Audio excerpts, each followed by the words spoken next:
Hi, so this is the second part of the third respiratory lecture. I'm going to start off with the thoracic cavity again, just to remind you of a few things.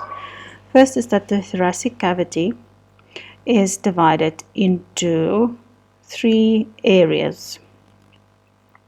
The first being the two pleural cavities, and in the middle we find the midway or the mediastinum, and the heart is of course in the mediastinum. Then the division of the mediastinum, we have a superior mediastinum at the level of sternal angle and T4 posterior. The inferior mediastinum is then divided into a posterior, a middle, and an anterior. The anterior inferior mediastinum does not contain a lot of things. It is basically just a small potential space between the pericardium and the anterior thorax wall. The middle contains the heart, and the posterior contains most of the structures that we find inside our chest cavity. So it's basically everything anterior to the thoracic vertebra, but posterior to the pericardium of the heart. So the reason I'm showing you this again is because we are now going to talk about the pleura. The pleura are two layers that wrap around our lungs. The first is the visceral pleura. Now I've put a link down here that you can follow to look at the embryology of the lungs again, because then you will be reminded about where these two layers actually originate from. The visceral pleura wraps closely to the lung tissue and actually follows into the fissures. It's adherent to the lung tissue. The visceral pleura has its blood supply and its nerve innervation running or coming from the same area or the same vessels as the pulmonary tissue, and originally develops from splanchic mesoderm. Then the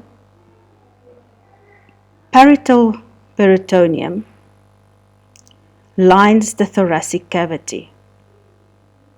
So the thoracic cavity, so the anterior chest wall, posterior chest wall, and it almost meets up in the midline here. It's almost wrapping around or in front of the heart.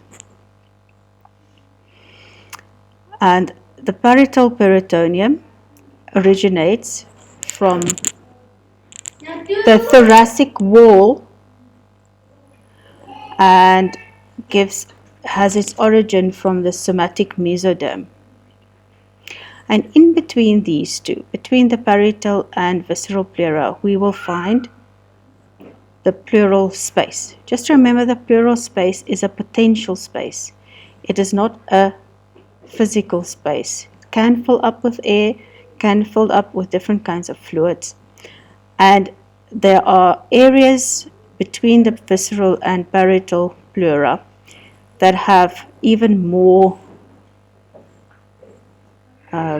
is even more prone to filling with fluid or air, and these are the recesses: the costo-mediastinal recess and the costo-diaphragmatic recess.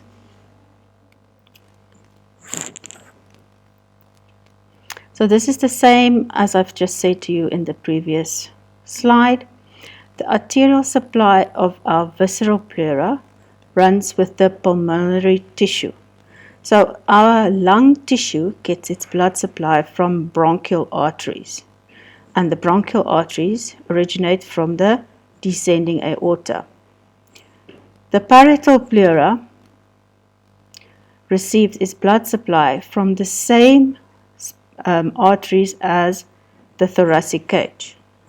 So it receives blood supply from the posterior intercostal and anterior intercostal arteries.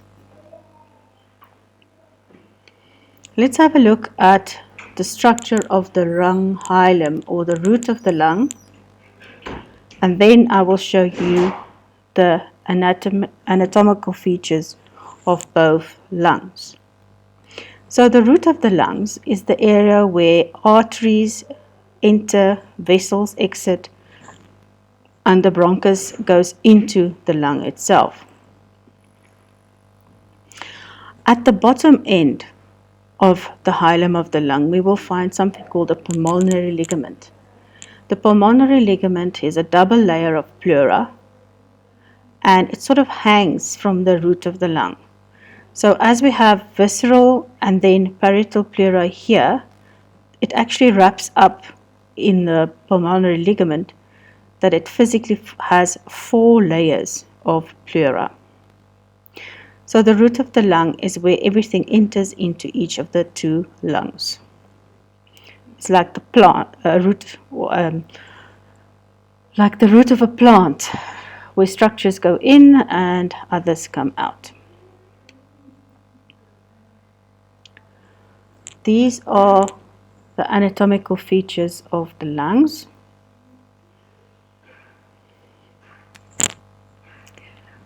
Here we can see the right lung. We have spoken about the oblique fissure, the horizontal fissure, superior lobe, middle lobe, inferior. The apex of the lung is the part of the lung that sits above the clavicle. The base of the lungs rests on the diaphragm. And here we have on the left-hand side a cardiac notch in the left lung. So this is made by the heart, and